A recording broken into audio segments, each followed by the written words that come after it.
ආදරණීය දෙමව්පියනි, ආදරයෙන් සහ ප්‍රඥාවෙන් නව යෝනියේ දරුවන් ගොඩනැගීම පිළිබඳ මෙම වැඩසටහනේ අද කතා බහට ඔබව ඉතාමත් ආදරයෙන් පිළිගන්නවා. ඔබට මතකද අපි කතා කරේ දරුවන් සමග සංනිවේදනය නැත්නම් දරුවන් අපි කියන දේ අහන ලෙස කතා කරන්නේ කොහොමද සහ ඔවුන් සමග ඉතාමත් ධනාත්මක සංනිවේදනයක් පවත්වා ගැනීමේ වටිනාකම හා ඒක අපි කරන්නේ කොහොමද කියලා. ඉතින් අද අපි කතා කරන්න යනවා මේ තරුණ දරුවන් සමග සමහර විට ගැටුම් ඇතිවීම සාමාන්‍ය දෙයක්. ඔවුන් සමහර විට අපිත් එක්ක එකට කියන්න පෙළඹෙන වෙලාවල් තියෙනවා. කියන දේ අහන්න නැතිව යම් ගැටුම් වලට පෙළඹෙන්න හැකි වෙලාවල් තියෙනවා. ඒ වගේ අත්දැකීම් ඔබට ඇති. එහෙනම් අපි අද කතා කරමු ඒ වගේ අවස්ථාවන් වල නව යෝන්වියේ දෙමව්පියන් ලෙස අපි කොහොමද එයාලත් එක්ක වැඩ කරන්නේ කියලා. ඉතින් පළවෙනි දේ මම ඔයාලට කියන්න ඕනේ අපේ සංසුන්කම එයාලගේ සංසුන්කමට බලපානවා කියලා. ඒක හරි වැදගත් දෙයක්. දරුවත් එක්ක ගැටුමක් ඇති වුණ විට ඔයා ඒකට දක්වන ප්‍රතිචාරය කුණාටුව උත්සන්න කරන්න හරි ඒක සමනය කරන්න හරි බලය තියෙන බව අපි පළවෙනියෙන්ම මතක තියාගන්න ඕනේ. මං කිව්ව එක ඔබට තේරුණායි කියලා හිතනවා. දරුවන් සමග ගැටුමක් නව යෝනියේ දරුවන් සමග යම් ගැටුම්කාරී තත්වයක් ඇති වුණු වෙලාවෙදී ඔයා ඒකට දක්වන ප්‍රතිචාරය ඒ තත්ත්වය උත්සන්න කරන්න හෝ සමනය කරන්න හැකියාව තියෙන බව අපි දැනගෙන ඉන්න ඕනේ පළවෙනියම. ඒ නිසා මම කිව්වේ අපේ සංසුන්කම ඔවුන්ගේ සංසුන්කමට බලපෑමක් ඇති කරන නිසා ගැටුම අතරතුර සංසුන්ව සිටීමේ බලය අපි තේරුම් ගන්න අවශ්‍ය වෙනවා. ඉතින් ආදරණීය අම්මේ තාත්තේ අපි බලමු මේ වෙලාවේ ඇත්තටම සිද්ධ වෙන්නේ මොකක්ද කියලා. අපේ දරුවන්ගේ මොළය තුළ මේ වෙලාවේදී යම් ක්‍රියාවලියක් සිද්ධ වෙමින් තියෙනවා. මේ ගැටුම්කාරී තත්වය තුළ ඔබේ දරුවාගේ චිත්තවේගී මොළය පාලනය බාර ගන්නවා. ඒ කියන්නේ තර්කණය කියන එක ක්‍රියා විරහිත වෙලා ඔවුන්ගේ හැඟීම් නැත්නම් චිත්තවේගී කොටස මොළේ පාලනය කරන්න බාර ගන්නවා. ඒ නිසා ඔවුන් ඒක අපිටත් දැන සාමාන්‍යයෙන් අපිටත් වෙන්න පුළුවන් දෙයක්. ඉතින් මේ වෙලාවේ ඒගොල්ලන් දෙයක් හිතලා කරනවට වඩා ඒගොල්ලන් හැඟීම් වලට ඒන ඇති වෙන හැඟීමට ඉඩ දෙනවා ඒ වෙලාවේ වැඩ කරන්න. ඉතින් අපිට කරන්න පුළුවන් දේ හොඳම දේ තමයි මේ දරුවාගේ හැඟීම් චිත්ත වේග විසින් හැර ගන්න ඒ වෙලාව හඳුනා ගැනීම. ඒ කියන්නේ මේ වෙලාවේ ඉන්නේ එයා තර්කානුකූලව දෙයක් තේරුම් ගන්න පුළුවන් වෙලාවක නෙවෙයි. ඒ නිසා මේ වෙලාවේ ඔබ හොඳට මතක තියාගන්න ඕනේ මේක යුද්ධයක් නෙවෙයි කුණාටුවක්. ඒ නිසා මේ වෙලාවේ ස්ථීර වෙන්න. ඒ වගේම එයා මේ වෙලාවේ දෙයක් තර්කානුකූලව හිතලා කතා කරන්න පුළුවන් වෙලාවක නෙවෙයි ඉන්නේ. එයා හැඟීම් සමග ගනුදෙනු කරන වෙලාවක් කියලා අපි වටහා ගන්න අවශ්‍ය වෙනවා. ඊළඟ කාරණේ ආදරණීය අම්මේ තාත්තේ මේ වෙලාවේ බොහෝ වෙලාවට ඔබේ නව යෞවනයේ දරුවා ඒගොල්ලන් අදහස් කරන දේම නෙවෙයි කියන්නේ. මං කිව්වේ ඒගොල්ලන් හැඟීම් බරවෙන ඉන්නේ. ඒ නිසා ඔයාලා ඔයාට වෛර කරන නිසා, රිදවන්න අවශ්‍ය නිසා, ඇත්තටම ඔයාලට කියන වචන ඒගොල්ලන් ඒකම අදහස් කරගෙන කියන්නේ නැහැ. එන හැඟීමත් එක්ක ඒගොල්ලන් ප්‍රකාශ කරන වචන තමයි එතන තියෙන්නේ. ඒ නිසා එතනින් අදහස් කරන්නේ නැහැ ඔයාව සම්පූර්ණයෙන් රිදවන්න. ඒක අපි හොඳට තේරුම් ගන්න ඕනේ. ඒ නිසා ඔබේ නව යෝනියේ දරුවා ඒ වගේ අවස්ථාවක කියන වචන වලට ප්‍රතිචාර දක්වනවා වෙනුවට ඒ වචන වල පිටිපස්සේ ඇති එයාලගේ අවශ්‍යතාවය නැත්නම් ඒකේ ගැටලුව මොකක්ද කියන එක අපි තේරුම් ගන්න උත්සාහ කරොත් මේ වෙලාවේ එයාලට උදව් කරන්න අපිට ලේසි. සමහරට ඒක පිටිපස්සේ කෝපය, බිය, කලකිරීම වගේ දේවල් තියනවා වෙන්නට පුළුවන්. මොකද අපි උනත් සමහරලාට කෑ ගහන්නේ බනින්නේ ඒ අදාළ කාරණේ නිසා නෙවෙයි, වෙනත් හේතුවක් නිසා තමයි. අපි සමහරට මහන්සි වෙලා ඉන්න නිසා අපි කෑ ගහලා බනිනවා. වෙනත් ගැටලුවක් නිසා අපි ඒකට ප්‍රතිචාර දක්වන්නේ වෙනත් තැනකදී. ඉතින් දරුවොත් ඒ වගේම තමයි. ඒ නිසා දරුවෝ ඒ කියන කරන දේවල් පෞද්ගලිකව මේ වෙලාවේ බාර ගන්න එපා. ඒකෙදී ඔබ මතක තියාගන්න මේ මට නෙවෙයි කියන්නේ, මේක එයාලයි මූණ දෙන මේ తත්වය නිසා තමයි මේක සිද්ධ වෙන්නේ. මේ වෙලාවේ අපිත් එයාලගේ තැනටපත් නොවි වැඩිහිටියෙක් විදිහට හැසිරෙන්න අපි තීරණය කරන්න ඕනේ.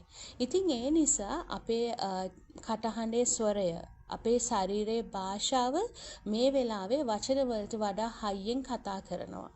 ඒ කියන්නේ අපේ ටෝන් එක කියලා කියන්නේ අපි කතා කරන ටෝන් එක, ඒ වගේම අපේ ශාරීරික භාෂාව හරි ප්‍රබලයි මේ අවස්ථාවේ. ඉතින් අපිත් කෑ ගහලා උපහාස කරලා නැත්නම් පහර දිනනොත් මේ ගැටුම තවත් උග්‍ර වෙන්න පුළුවන්.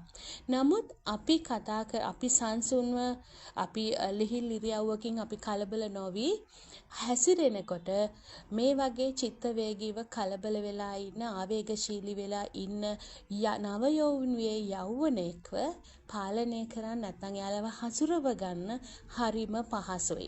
ඒ නිසා හෙමින් කතා කරන්න. එයාලත් එක්ක මේ වෙලාවේ ඔබ යම් කතා කරන වචනවල ඒ ස්වරූපය නැත්නම් ස්වරය හරි වැදගත් බව මතක තියාගන්න. ඒ වගේම එයාලා දිගටම මේ සංවාදය ගෙන යනවා කියන එක ඔබට දැනෙනවා නම්, ඔබත් මේකත් එක්ක ගැටෙන්න සූදානම් නැහැ, මේ වෙලාවේ ඔබට තේරෙනවා නම් මම මේකට මුහුණ දෙන්න සූදානම් නැහැ කියලා, ඔබට ඉල්ලීමක් කරන්න පුළුවන්. ඔබට කියන්න පුළුවන් අපි මේක දැන් කතා කරන්නේ නැහැ. අපි දෙගොල්ලොම නිශ්ශබ්ද වුණාට පස්සේ කතා කරමු. අපි ටිකක් විවේක ගමු, නැත්නම් අපි ටිකක් සංසුන් වෙමු. ඔයත් මමවත් මේක දැන් අපි කතා කරන්නේ නැහැ. මොකද මේ සංවාදයේ දිගටම අරගෙන යෑමෙන් අපිත් කෝප වෙලා නම් ඉන්නේ, අපිත් ඉන්නේ තරහින් නම්, අපි අතිනුත් දරුවා රිදවෙන වචන කියවෙන්නට පුළුවන්. ඔබට මේ වගේ අත්දැකීම් බොහෝමයක් ඇති කියලා මම විශ්වාස කරනවා. අපි අතිනුත් වැරදි දේවල් කියවෙන්න පුළුවන් සහ දරුවත් මීට වඩා කලහකාරී වෙන්නට පුළුවන්. ඒ නිසා හොඳම දේ මේ වගේ අවස්ථාවක ඔබ සූදානම් නැත්නම් මේකට හොඳින් මුහුණ දෙන්න. ඔබ කියන්න අවශ්‍ය වැදගත්ම දේ තමයි අපි ටිකක් මේක මේ වෙලාවේ කතා කරන්නේ. අපි මේක කතා කරමු, ඒත් දැන් නෙවෙයි. ඔබට කියන්න පුළුවන් මේක අපි කතා කරන්නේ දැන් නෙවෙයි. ඔයයි මයි දෙන්නම අපි මේක කතා කරන්න හොඳ වෙලාවක, සිහියෙන් ඉන්න වෙලාවක සහ අපි සංසුන් වුණ වෙලාවක අපි මේක කතා කරමු කියලා ඔබට කතා කරන්න පුළුවන්. ඒ වගේම අනිවාර්යෙන් ඔබට ඒ ගැන කතා කරන්න අවශ්‍ය වෙනවා. ඔබ දෙදෙනාම මේ කතා කරන්න සූදානම් වුණාට පස්සේ. ඉතින් මේ දේවල් දැන් සංසුන් වුණාට පස්සෙත් අපි සමහරට පෙළඹෙනවා නිතර දොස් කියන්න. ඒ නැවත ඒ ගැටුම ඇති වෙන ගැටුමත් සමග ඇති වුණු දේවල් අපි නැවත ප්‍රකාශ කරන්න පෙළඹෙනවා. මේක එච්චර හොඳ දෙයක් නෙවෙයි. ඒ නිසා ඔබ තේරුම් ගන්න, ඒ ගැටුම් සංසුන් වුණාට පස්සේ ඒ ගැටුම දිහා ධනාත්මකව බලලා මොකක්ද උනේ කියලා හොයලා ඒක තේරුම් අරගෙන අපි මේකට මෙහෙමයි, අපි මේක මෙහෙම අපි කතා කරමු පුතා, අපි මොකද උනේ කියලා බලමු. දෙපැත්තම හරි විවෘතව සාකච්ඡා කරන්න පුළුවන් තැනකට එන්න. නැත්තම් ඒ ඇති වෙලාවේ සිද්ධ වුණු දේවල් නැවත ප්‍රතික්‍රියා දැක්වීමෙන් ඔබ දෙදෙනා අතර, ඔබේ දරුවත් ඔබත් අතර තියෙන සම්බන්ධතාවය තවත් පළුදු වෙන්න පුළුවන්. ඉතින් නමුත් අපි එතනින් පස්සේ අපි ඉදිරියට තමයි යන්න ඕනේ. නැවතත් එතනට යන එක නෙවෙයි. අපි ඉදිරියට යන්න ඕනේ දරුවත් සමග ගිහිල්ලා ඊටමත් විවෘතව පැහැදිලිව මේ කාරණේ ගැන දරුවන්ට එක්ක කතා කරන්න පුළුවන්. ඉතින් වැදගත්ම දේ ඔබයි දරුවයි අතර තියෙන සම්බන්ධතාවය හරි හොඳින් ගොඩනගා ගැනීම. ගැටුමක් කියන්නේ අසාර්ථක වීමක් නෙවෙයි. ඒක එක සිදුවීමක්. ඉතින් වැදගත්ම දේ වැඩිහිටි දෙමව්පියන් ලෙස, නවයෝන්වියේ දරුවන්ගේ දෙමව්පියන් ලෙස මෙවැනි ගැටුම්කාරී අවස්ථාවක් තුල සංසුන්ව ඉන්න අපි ඉගෙන ගන්න එක. ඒ තුලින් අපි අපේ දරුවන්ට ඉතාමත් වැදගත් දෙයක් උගන්වනවා. ඒ තමයි මොන දේ අවුල් වුණත් මොන වගේ අවුල් සහගත අවස්ථාවක වුණත් අපි ඔවුන්ව අතහරින්නේ නැති බව, ඔවුන්ට ආදරය කරන බව. අපි දෙගොල්ලෝ එකග නොවන තැනක වුණත් ගෞරවයෙන් එක විසඳ ගන්න පුළුවන් බව අපි දරුවට උගන්වනවා. ඒ වගේම ඔවුන් පරදින, ඔවුන්ට වැරදෙන අවස්ථාවල පවා අපි ඔවුන් සමග ඒක සුවදව කතා කරන්න, තේරුම් ගන්න පුළුවන් තැනක අපි ඉන්න බව. ඒ විතරක්ම නෙවෙයි. අපි දරුවන්ට ඉතාමත් හොඳ පාඩමක්, ජීවන කුසලතාවයක් උගන්වනවා මේ වගේ ගැටුම්කාරී වාතාවරණයක අපි කොහොමද හැසිරෙන්න අවශ්‍ය වෙන්නේ කියලා. මේ වගේ වෙලාවක අපි ප්‍රතිචාර දක්වන්න ඕනේ කොහොමද කියලා අපි දරුවන්ට උගන්වනවා. මොකද මම හැම වෙලාවෙම කියනවා අපේ දරුවෝ ඉගෙන ගන්නේ අපෙන්.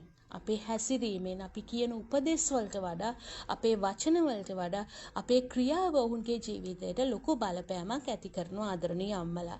ඒ නිසා මේ වගේ ගැටුම් ඔබේ නිවෙස්වල ඇති වෙන්න පුළුවන්. ඉතින් මේ අද දවසේ අපි කතා කරපු දේ ඔබට වැදගත් වෙන්න ඇති කියලා මම හිතනවා.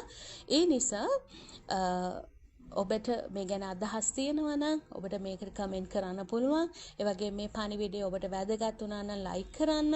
අපේ YouTube channel එකේ ඔබ දිගටම රැඳී ඉන්න.